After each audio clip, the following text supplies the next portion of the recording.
사랑하는 여러분, 오늘은 예수님께서 체포당하신 후에 대제사장의 집에서 신문 받으시고 그 사이에 베드로가 예수님을 3번 부인한 이야기를 들려드리겠습니다. 겉으로 볼 때 대제사장이 예수님을 신문하는 형국인데요. 실제로는 거짓 대제사장이 참 대제사장을 신문하는 것이고 심판받을 자가 심판주를 심판하는 아이러니한 장면이고요. 그다음에 이 대제사장은 거짓 증인을 내세워서 무지한 예수님을 주인으로 몰아가잖아요. 그래서 하나님에게 소속돼 있지 않고 거짓의 아비인 사탄에게 소속돼 있어서 예수님을 대적하는 이 모습을 보여주고 있기 때문에 오히려 예수님이 그들의 죄를 적나라하게 드러내시고 그들을 심판하고 계시고 신문하신다고 보는 게 맞습니다. 그리고 예수님께서는 이 과정에서 조금도 저항하지도 않으셨고 변호하지도 않으시고 침묵하셨습니다. 예수님의 모든 행동은 우리의 모델이 된다 그랬지요. 그러니까 이 세상의 악에 성도가 대응하는 방법에 대해서 중요한 교훈을 우리에게 줍니다. 그리고 베드로가 이 부인하는 장면은 인간이 얼마나 연약한 존재이고 죄인된 존재인지를 알려줘요. 그리고 베드로가 또 회복되는 장면, 예수님이 찾아가시고 그를 치유하시는 장면 속에서 예수님이 얼마나 죄인을 사랑하시는 분이신지, 얼마나 섬세하고 따뜻한 분인지를 알게 됩니다. 베드로를 책망하지 않으셨거든요. 그리고 이 베드로의 이 일생일대의 과오거든요. 아니 무슨 로마 병사가 무슨 뭐 목에 칼을 들이댄 상태도 아니고 계집종 인제 10대 초반에 계집종 지중해 세계에서 가장 비천한 그 신분의 그 여자아이 앞에서 부인했다는 건 얼마나 큰 수치입니까? 근데 그런 게 사복음서에 다 나와요. 뭘 말해 줍니까? 성경은 진리를 기록하고 있다는 거죠. 도덕 윤리 교과서가 아닙니다. 인간이 어떤 존재인가를 보여주고 인간은 구원이 필요한 존재다. 그리고 예수님이 어떻게 우리를 구원하신지를 보여주는 게 성경입니다. 한 가지씩 보겠습니다. 그들은 예수님을 체포해서 대제사장 안나스의 관저로 끌고 갑니다. 그럼 이거는 비공식적 청문회예요. 한밤중이잖아요. 조금 있으면 닭이 울지요. 아마 새벽 3 시쯤 됐을 거예요. 그래서 왜 안나스의 집으로 끌고 갔냐면 안나스가 먼저 대제사장을 했고요. 그다음에 안나스의 아들 5 사위 1 명이 돌아가면서 대제사장을 했습니다. 그러니까 안나스는 여전히 배후에서 그 영향력을 행사하는 거죠. 최고 어른이에요. 실권자입니다. 그래서 안나스의 집에 먼저 가요. 그러니까 안나스가 뭐라고 묻냐면 예수님의 그 제자의 규모와 교훈에 대해서 물어요. 뭘 가르쳤냐. 사실 인제 그걸 확인하려고 했던 거는 뭐냐면 그때 당시 사람들이 메시아를 대망했다고 했잖아요. 근데 메시아를 어떤 메시아를 대망했냐면 모세가 출애굽을 시키듯이 이스라엘 백성들을 민족을 해방시킬 그런 메시아. 로마로부터. 그다음 혹은 다윗의 후손으로 와서 다윗 왕조를 재건해 줄 그런 메시아. 이스라엘의 영광을 드러낼 그런 메시아를 원했지요. 그래서 정말로 제2의 모세나 제2의 다윗을 꿈꾸는지 예수님이 그래서 수총 세력을 모으고 그런 어떤 정치적인 반란을 꿈꾸는지를 인제 알아보려고 그렇게 질문을 한 거죠. 그랬더니 예수님께서는 "나는 항상 회당과 성전에서 공개적으로 가르쳤지 비밀스럽게 뭐 가르친 적은 한 번도 없다. 들은 사람들에게 직접 물어봐라." 이렇게 대답을 합니다. 그리고 예수님의 뭐 추종 세력이라 뭐 비린내 나는 어부 12 명인데 뭐 그게 뭐 정치적 반란 세력이나 되겠습니까? 뭘로 봐도 아닌 거죠. 그때 대제사장의 하속 종이 "네가 대제사장에게 이같이 대답하느냐?" 그러면서 뺨을 때립니다. 그러니까 이게 좀 더 리얼하게 하자면 너 따위가 감히 대제사장님에게 이따위로 불경스럽게 대답을 하다니." 하고 혼내키는 거예요. 종이 하나님 나라의 왕을. 여러분 평민을 이렇게 치는 거하고 왕을 치는 거하고 어떤 차이가 있을까요?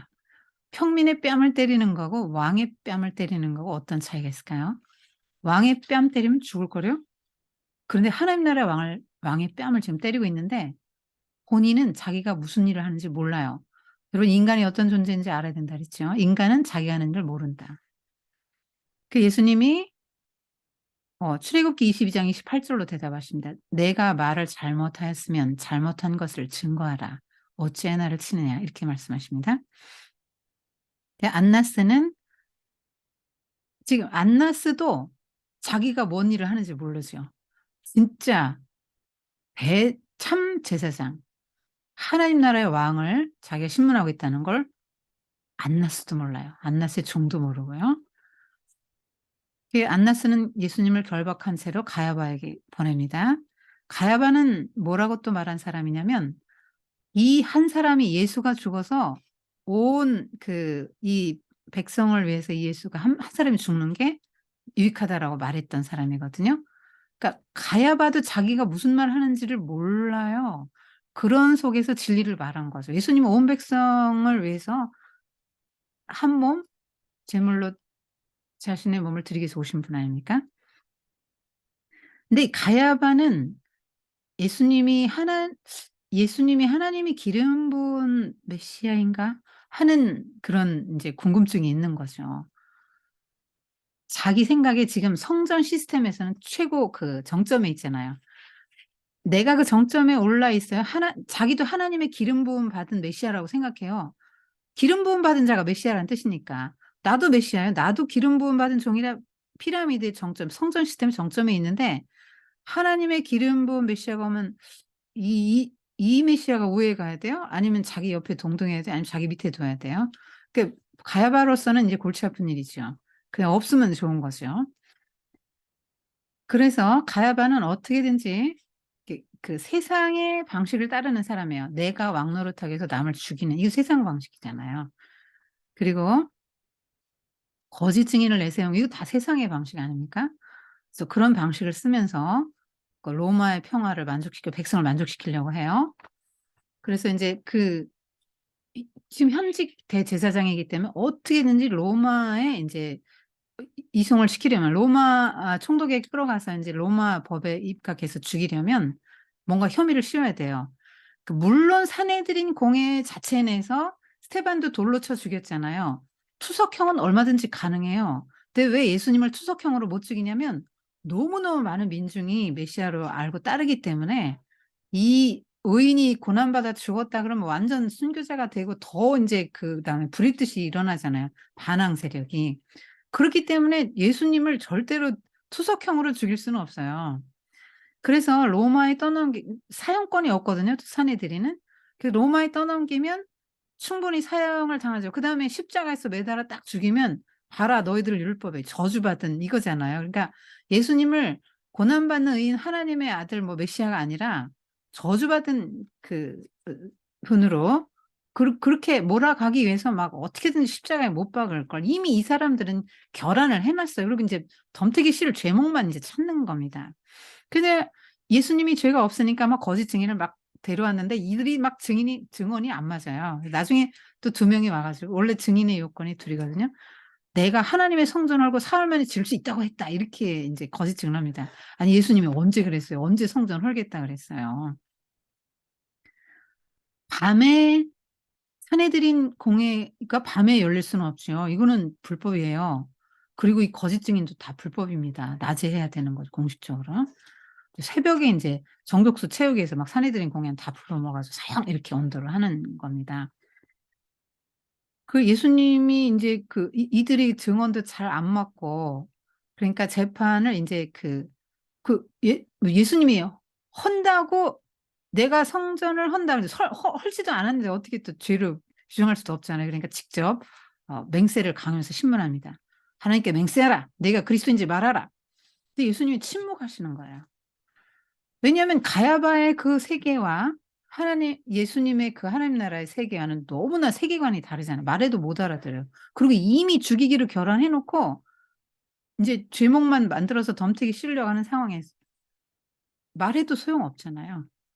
그래서 완전히 이 사람들은 막 악의 세력이 거짓 세력이 총 집결해 가지고 예수님을 대적하는데 거기서 진리를 말한들 그게 이제 먹혀 들어가겠습니까? 그러니까 아무 말도 안 하는 거죠. 여기서 세상의 박해에 대한 성도의 반응을 볼 수 있죠. 우리는 어떻게 해요? 우리 권리가 조금이라도 막 손상당했다, 존엄성이 훼손됐다 하면은 막 저항하고 따박따박 따지고 어떻게든지 무슨 수단을 써서라도 그 권리를 찾으려고 하잖아요. 존엄성을 회복하기 위해서 막 투쟁하고 그러지 않습니까? 그런데 예수님은 가만히 계셨다는 거죠. 왜요? 이게 지는 게 이기는 거예요. 예수님이 이렇게 그냥 당하시는 게 궁극적인 승리라는 거예요. 이게 성도의 길입니다. 왜냐하면 하나님이 신원해 주시잖아요. 예수님도 무지한데 죄인으로 몰려서 십자가에 죽으셨지만 부활시키시고 하나님 우편에 딱 앉히심으로 "예수 무죄." 이렇게 하나님이 선포하셨잖아요. 그러니까 성도는 그 하나님의 섭리를 기다려야지 내 힘으로 뭘 하려고 하지 말아야 되는 거죠. 근데 예수님께서 뭐라고 대답하시냐, 이게 그러니까 "네가 그리스도인지 말하라. 네가 찬송받으실 아들 그리스도냐?" 이거는 마귀가 광야 시험 때 했던 질문하고 똑같죠. 그러니까 나는 사탄에게 속했다고 지금 대제사장이 이런 질문을 통해서 증언하고 있는 거예요. 네가 말하였느니라. 그러니까 내가 그니라. 이렇게 예수님이 딱 밝히십니다. 그동안 안 밝히셨는데 이렇게 밝히시는 거예요. 근데 예수님이 한 말씀 더 하셨거든요. 시 110편 1절과 다니엘서 7장 13절 14절 말씀, 그 메시아 예언을 두 본문을 결합해서 이렇게 말씀하셨어요. "이제 후로는 인자가 하나님의 권능의 우편에 앉아 있으리라. 이후에 인자가 하늘 구름을 타고 오는 것을 너희가 보리라." 그러니까 시편 110편은 "내가 네 원수로 발등상이 되게 하기까지 너는 내 우편에 앉아 있으라." 이거거든요. 근데 여호와께서 내 주에게 말씀하시기를, 다윗이 하나님이 다윗의 주에게, 그러니까 다윗 후손이 아니고 다윗의 주에게 말씀하실 때 "발등상 되게까지 내 우편에 있어." 이렇게 얘기했다는 게 다윗이 쓴 거잖아요. 그리고 다니엘서는 인자 같은 이가 구름을 타고 와서 하나님에게 모든 나라 민족과 뭐 권세와 통치권을 다 받는 장면이에요. 그러니까 명실공히 이 인자가 되는 거거든요. 그러니까 예수님이 "나는 하나님의 아들이다." 이렇게 대답한 거랑 똑같은 거예요. 그러니까 이 대제사장이 옷을 찢으면서 옷을 막 쫙 찢는 겁니다. 왜냐하면 너무나 참남한 말을 들어 가지고 막 통분할 때 막 분개할 때 격분해서 막 이걸 어떻게 감당이 안 되니까 막 옷을 찢는 겁니다. 이 유대인의 관습인데 너무나 애통하고 슬플 때도 옷을 찢어요. 참남하도다. 이게 참남이 뭐냐면 하나님을 욕되게 하고 신성모독의 말을 할 때 인제 그런 상황에서 참남하다고 하는 거예요. "어찌 더 증거를 요구하리요? 우리가 친히 그 입에서 들었노라." 저는 사형에 해당하니라고 사형 선고를 딱 내려 버립니다. 여러분, 예수님이 나 하나님의 아들이라고 해서 참남하다고 했어요? 그러면 예수님이 하나님의 아들이라고 누가 말했는데요? 하나님 말씀하셨잖아요, 예수님 세례받을 때 변호산상에서. 그럼 하나님이 참남한 거네요? 그러니까 대제사장은 예수님을 심판하고 있다고 생각하는데 사실은 자기가 하나님을 심판하고 있다는 걸 모르는 거예요. 사람은 자기가 무슨 짓을 하는지 모른다 그랬죠. 그래서 인제 가야바는 자칭 왕, 메시아라고 했으니까 반역자들의 왕이라고 인제 말할 수 있겠다고 인제 죄목을 딱 어 정해 놨습니다. 그리고 판결이 내렸기 때문에 이제 완전 죄수가 된 거잖아요. 그러니까 이때 인제 가혹행위가 따르는 거예요. 사내들인 공회원들이 집단 폭행을 당하십니다. 이건 예수님이 계속 예언해 오셨던 거예요, 순환당할 거라고. 예수의 얼굴에 침을 뱉으며 주먹으로 치고 손바닥으로 때리고 희롱하고 때리고 그의 눈을 가리고 "선지자 노릇해라. 너를 친 자가 누구냐? 알아맞혀 봐." 이렇게 그 외에도 많은 말로 욕하더라 이렇게 나옵니다. 예수님이 그들 이름을 모르실까요? 네, 가만히 계셔요. "너는 어찌 아무 대답이 없냐? 이 사람들이 너를 치는 증거가 어떠냐?" 이렇게 합니다. 그래도 예수님은 침묵하세요. 왜냐하면 이미 겟세마네 동산에서 육을 죽이셨죠. 누가 뭐라고 해도 아무렇지도 않은 거예요, 이미 죽었기 때문에. 십자가에 죽기 전에 이미 죽으셨어요. 그리고 또 중요한 거는 성경을 성취하기 위해서입니다. 이사야 53장 7 절에 그가 곤욕을 당하여 괴로울 때도 그 입을 열지 아니하였으며 마치 도수전에 끌려가는 어린 양과 털 깎는 자 앞에서 잠잠한 양 같이 그 입을 열지 아니하였다. 이 말씀을 응하게 하기 위한 것입니다. 그래서 사내들인 공회원들은 이런 모든 과정을 통해서 자신이 하나님 나라에 소속되지 않고 사탄에게 소속돼 있다는 걸 이렇게 드러내요. 그래서 인제 새벽에 예수님을 빌라도 에게 고발하려고 관정으로 끌고 갑니다. 이런 과정에서 이제 베드로가 부인하는데요. 예수님은 지금 뺨을 맞으면서도 종한테 뺨 맞으면서 진리를 증언하시잖아요. 근데 베드로는 이때 아 거짓말해요. 계집종 앞에서 이렇게 거짓말하는 게 선명하게 대조됩니다. 겟세마네 기도에서 승리하신 예수님과 기도하지 않아 실패하는 제자의 모습을 대조적으로 보여줘요. 베드로는 예수님을 따르는데 멀찍이서 따릅니다. 왜냐면 그때 당시 혁명의 당수가 잡혀가잖아요. 그러면 추종자들 다 같이 들어가서 죽습니다. 그러니까 제자들 다 그래서 도망간 거예요, 죽을까 봐 무서워서. 근데 베드로는 자기 한 말이 있잖아요. 그리고 정말로 예수님을 사랑해요, 베드로는. 충성심도 있어요. 굉장히 충성심이 강한 사람이잖아요. 그리고 예수님을 따라가요. 따라가는데 조금 전에 말고에 귀 잘랐잖아요. 그러니까 겁이 나 가지고 두려워서 이 돌출 행동을 했기 때문에 사람들이 자기가 누군지 알잖아요. 그러니까 얼굴이 알려주면 안 되니까 이게 두려워 가지고 멀찍이 따릅니다. 이게 멀찍이 따른다는 얘기는 뭐예요? 언제라도 이렇게 도망갈 수 있는 기회주의자의 모습 아닙니까? 예수님은 친구라고 그랬고 수제자인데 이 지금 뭐 하는 겁니까? 그래서 멀찍이 따르는데 이게 인제 도망가기 너무 쉬운 자리인 거죠. 근데 또 다른 제자 요한은 10대 후반이라 그랬잖아요. 어리니까 사람들이 별로 이렇게 경계를 안 한다 그랬죠. 그리고 대제사장을 알아요. 그래서 대제사장의 안뜰까지 들어갑니다. 예수님하고 같이 들어갔어요. 그리고 베드로는 밖에 있으니까 인제 여종을 보내서 좀 데리고 오라고 이렇게 합니다. 그래서 여종이 왔는데 "어 너 예수랑 한패 아니냐."고 그러니까 뭔 소리 하냐고 "난 모른다."고 이렇게 말을 해 버립니다. 얼떨결에 부인한 거예요. 왜냐면 지금 여러분 베드로 한번 심정을 생각해 보세요. 겟세마네 동산에서 깨어 기도하지 못했지요. 너무 죄송한 거 아니에요. 지금 깨어 기도해서 예수님을 하라는 대로 했어야 되는데 못하고 예수님 체포당하는 거 다 봤잖아요. 게다가 말고의 귀를 자르고 혼났잖아요, 예수님한테. '아우 내가 또 예수님을 실망시켜 드렸어. 이거 어떡하면 좋아.' 하고 자기 자신을 굉장히 자책하고 너무너무 죄송하고 그리고 자기가 지금 믿고 따랐던 자기 스승이 지금 무력한 죄수 신분이다 이렇게 체포돼서 가고 인제 앞날 얼마간 갇혀 있을지 아니면 죽을지 알 수 없는 상황이잖아요. 그러니까 너무 두렵고 불안하고 혼란스럽고 막 이런 막 복합적인 감정으로 막 어떻게 할 수 없는 때란 말이에요 지금. 그런데 여정이 와서 갑자기 돌발 생각지도 않은 질문하니까 막 "뭔 소리 하냐."고 이렇게 그냥 이렇게 화들짝 놀라 가지고 지금 그러는 거예요. 인간은 자기가 뭔 짓을 하는지 모른다 그랬지요. 베드로는 지금 자기가 무슨 짓을 하는지 몰라요. 여러분 부인이 뭡니까? "나 예수 모른다. 난 예수랑 상관없다."예요. 근데 예수님이 뭐라고 가르쳤습니까? "많은 사람 앞에서 나를 시인하면 내가 그를 시인할 것이요. 나를 부인하면 나도 그날에 너를 부인할 것이다." 그러니까 부인했다는 얘기는 뭐예요? 구원받지 못한다는 얘기잖아요. 예수님 부인하고 어떻게 구원받겠습니까? 이거 너무너무 무서운 죄를 지금 짓고 있는 거예요, 베드로가. 그런데 새벽이라 너무 춥잖아요, 일교차가 심하니까 팔레스타인 지역. 그러니까 그 대제사장의 하속들이 저 구석에 불을 핍니다. 네 숯불 모닥불을 피우고 있어요. 근데 베드로는 몸도 춥지만 마음이 너무 추운 거예요. 상실감 이게 다 지금 붕괴된 거 아닙니까? 예수님 3년 동안 따라다니 탄탄한 이 공동체가 하루아침에 하룻밤에 붕괴된 거 아니에요. 그냥 너무 두렵고 혼란스럽고 막 이러니까 춥고 그래서 인제 그 불이라도 쬐려고 인제 같이 가서 불을 쬐고 있는데 "너 그 한패지?" 보니까 갈릴리 말투네. 그러니까 이번에는 맹세하고 부인합니다. 근데 이 알리바이를 말고의 친척이 깹니다. "아 내가 봤다. 그 동산에 저 예수랑 같이 있는 거 봤다."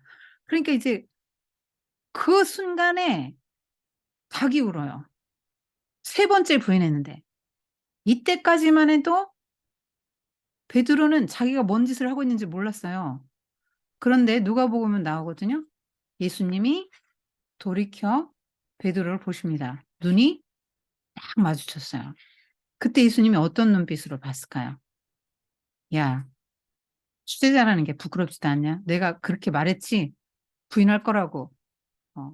어떻게 네가 그럴 수 있냐? 내가 널 어떻게 했는데." 이런 눈빛이었을까요? 사람 같으면 그랬겠죠.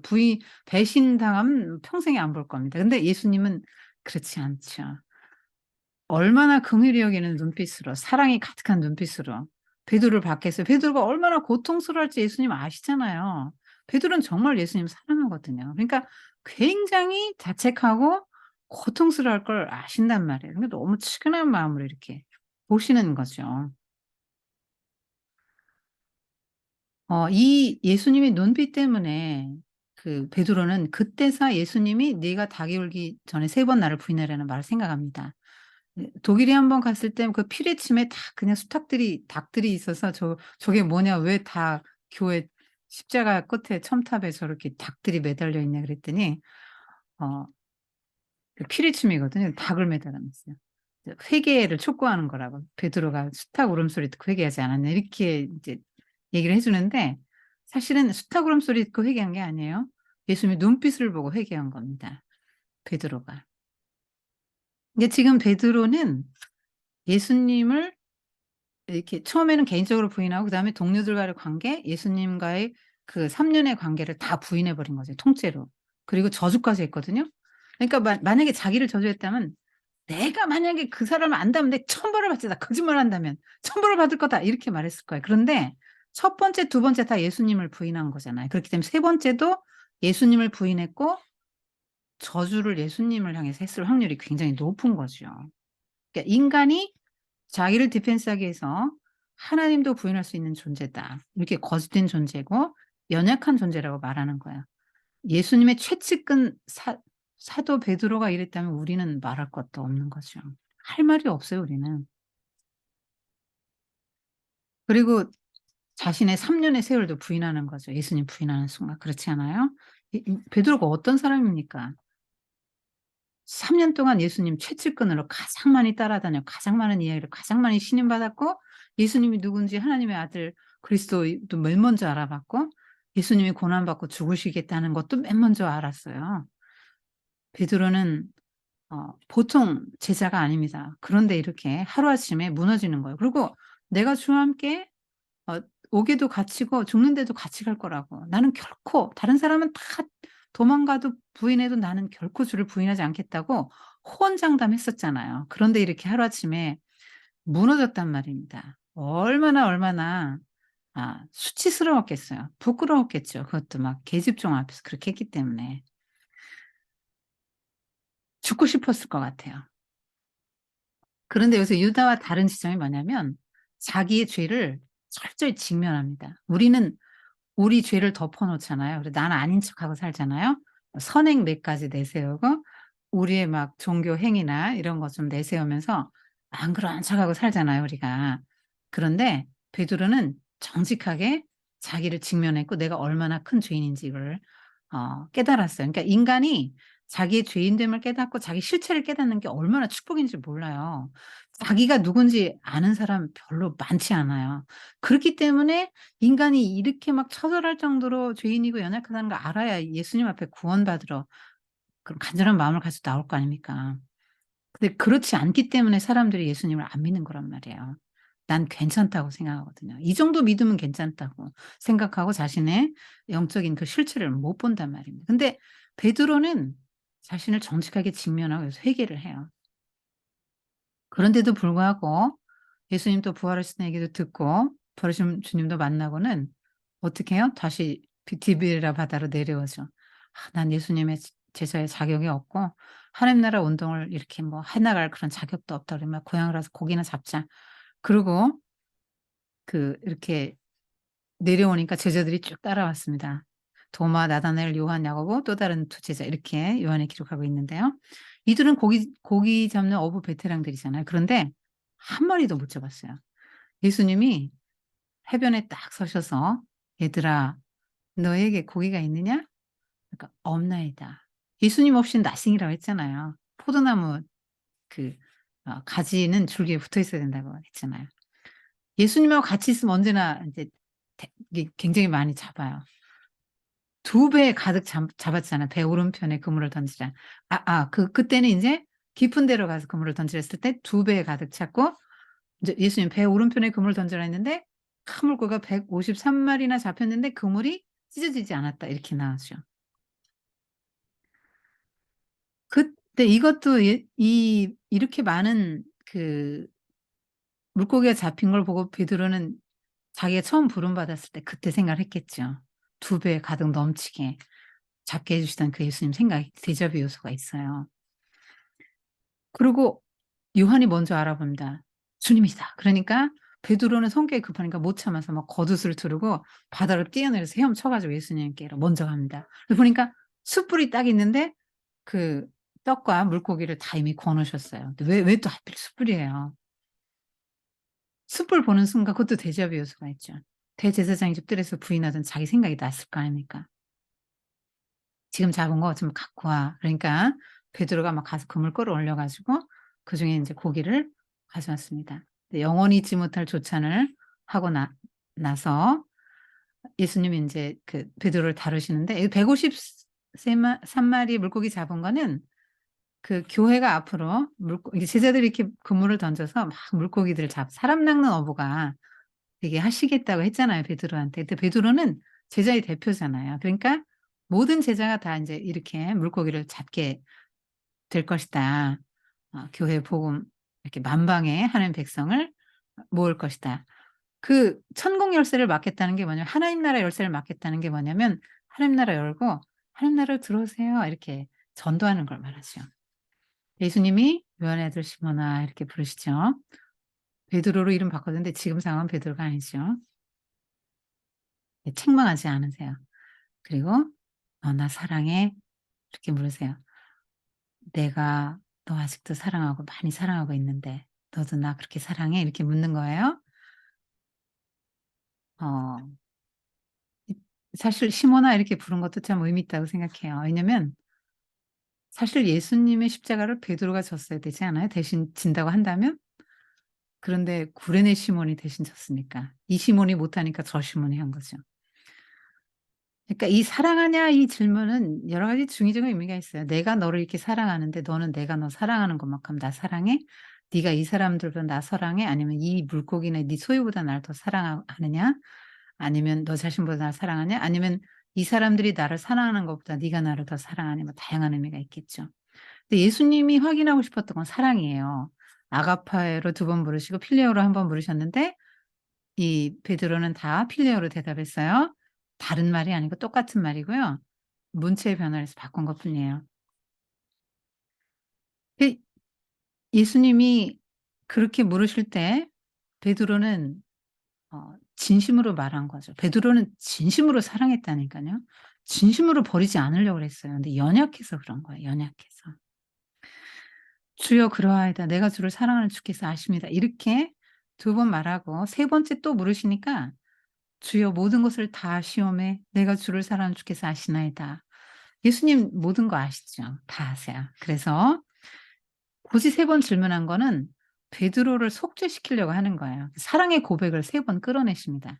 자 벳세마네 동 3번 기도 그다음에 또 베드로는 3번 부인 예수님의 그러니까 예수님의 3번 질문 베드로의 3번 대답 이렇게 하시는 그 3번 명령 "내 양떼를 치라. 내 양떼를 먹이라." 이렇게 "내 어린 양을 먹이라." 이렇게 말씀하시죠. 그래서 베드로를 속죄하고 이게 치유하시는 과정이에요. 사랑으로 치유하시는 겁니다.